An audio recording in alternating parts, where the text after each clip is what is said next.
This exhibit and the book, First in Line, are the permanent records of 14 leaders who held the Republic together.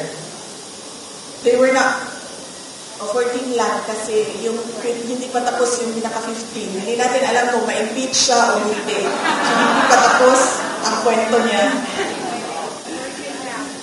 They were not always celebrated, but they were always necessary.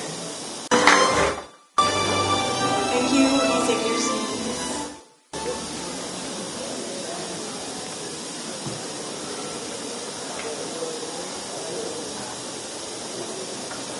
To former President and now Congresswoman Gloria Macapagal-Arroyo, to the officers of the Ayala Group of Companies, to our very important guests, mga kababayan, mga kaigsuunan kong Davaoenyo, Assalamualaikum warahmatullahi wabarakatuh.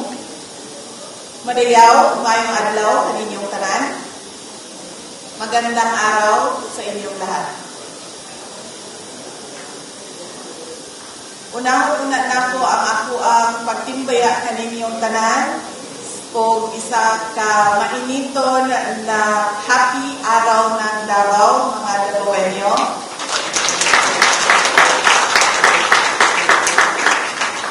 O ang amuang pagpasalamat sa inyong pagsuporta sa 90th anniversary celebration sa Office of the Vice President, sa amuang pop-up exhibit karon o sa amuang book signing kauban si former President Gloria Macapagal-Arroyo. Lahat kayong salamat.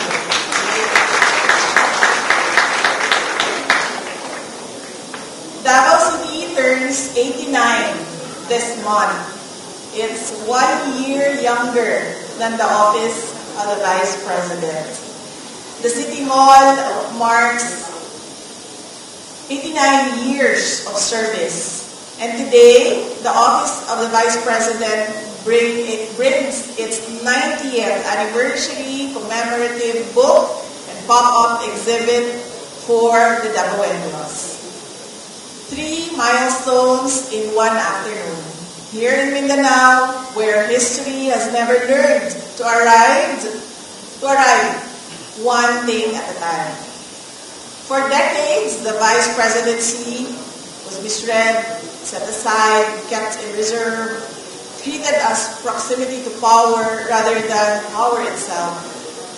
The assumption was that standing one heartbeat from the presidency is a position of waiting, not of purpose. That assumption is always wrong. Former President Arroyo is here, who is also a former Vice President, and she is the only person in this room who has held both posts. And I learned from the pop-up exhibit, your father and you are the only 2 individuals in our country that held both the VP and President positions. See, may natutunan tayo sa never thought of that before, na bilangin, pero I learned it's only 2 Filipinos.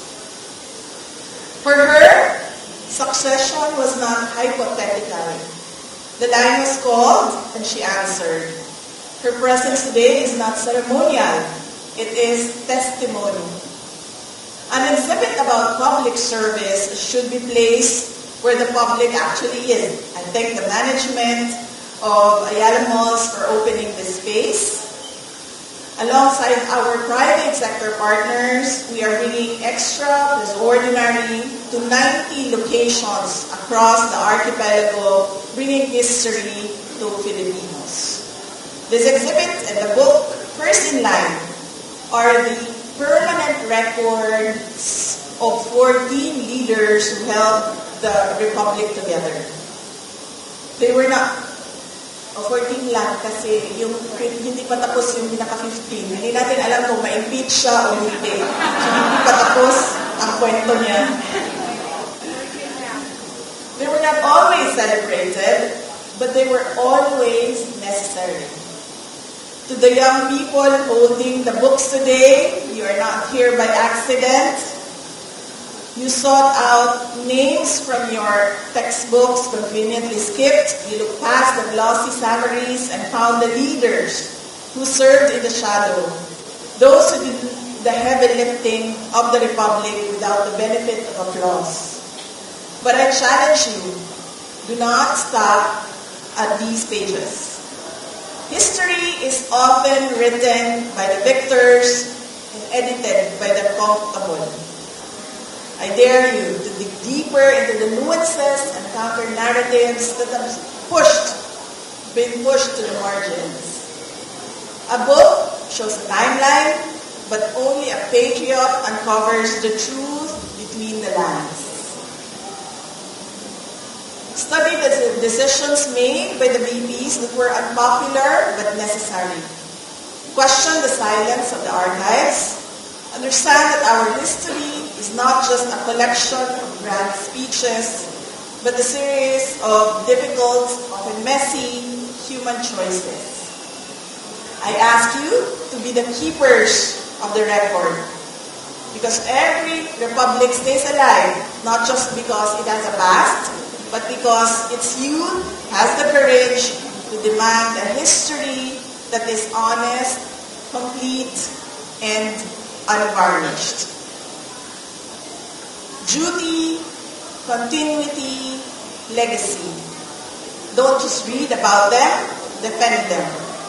Atong panalipdan ang dungog sa atong nasod.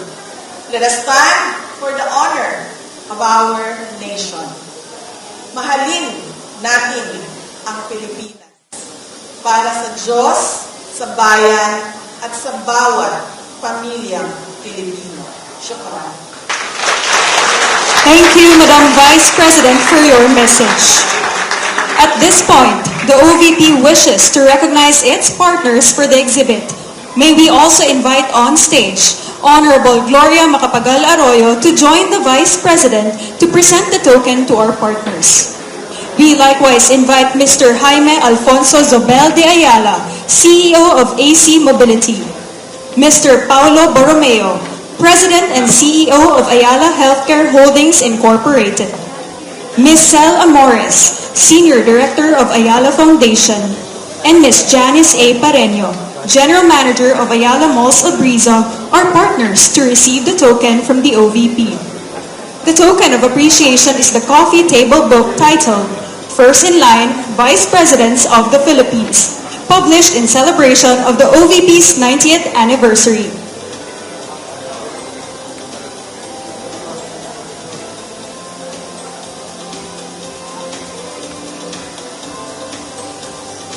Thank you very much to our partners. A round of applause, please. May we request the Vice President and the former President to kindly remain on stage, as we will now have our photo opportunity.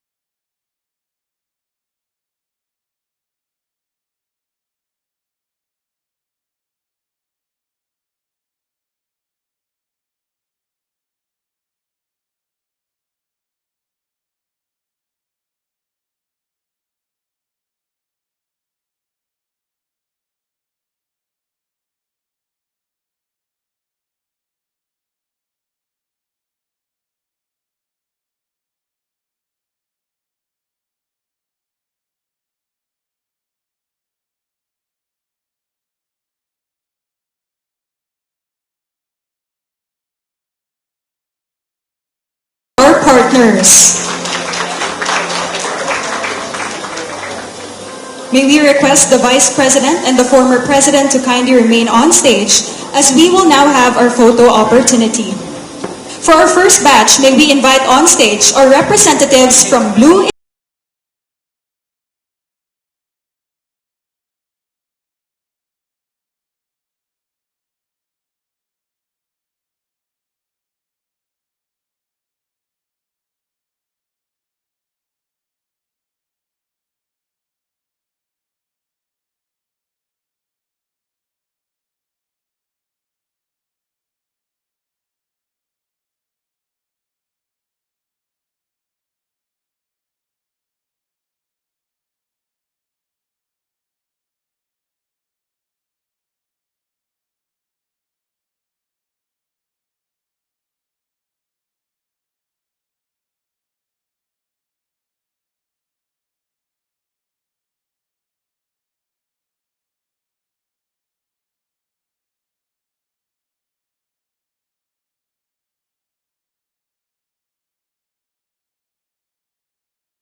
Thank you very much. Finally, may we request everyone to please stand for our crowd shot.